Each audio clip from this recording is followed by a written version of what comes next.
11 నుండి 99 వరకు ఉన్నటువంటి అన్ని నేచురల్ నెంబర్స్ సహజ సంఖ్యల మొత్తం క్రింది వాణిలో ఏమవుతుందో ఫైండ్ అవుట్ చేయాల్సి ఉంటుంది. ఇలా ఇచ్చినటువంటి సహజ సంఖ్యల మొత్తాన్ని n/2 of a plus L అనే ఫార్ములా సహాయంతో ఫైండ్ అవుట్ చేయొచ్చు. ఇక్కడ n అంటే పదాల సంఖ్య, కానీ దీన్ని సింపుల్గా సాల్వ్ చేయాలంటే a ప్లస్ ఎల్ని ఫైండ్ అవుట్ చేయాలి. అంటే ఫస్ట్ టర్మ్ని లాస్ట్ టర్మ్ని యాడ్ చేస్తే అది 110గా వచ్చింది. అంటే ఈ మొత్తం విలువ 11తో భాగింపబడే సంఖ్య అవుతుంది. సో మనం ఆప్షన్లలో 11తో డివైడ్ అయ్యే నెంబర్ని ఫైండ్ అవుట్ చేయగలిగితే అదే ఈ ప్రశ్నకు సమాధానం అవుతుంది. ఇక్కడ ఫస్ట్ ఆప్షన్లో చూస్తే సరి స్థానాల్లో ఉన్న అంకెల మొత్తం 4 + 9 13 అవుతుంది.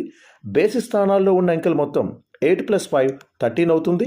ఈ రెండు మొత్తాలు సమానంగా ఉన్నాయి కాబట్టి దీన్ని 11 నిశ్శేషంగా భాగిస్తుంది. సో మిగతా ఆప్షన్లలో అవి 11తో భాగింపబడే సంఖ్యలు కావు కాబట్టి ఈ ప్రశ్నకు ఫస్ట్ ఆప్షన్ రైట్ ఆన్సర్ అవుతుంది.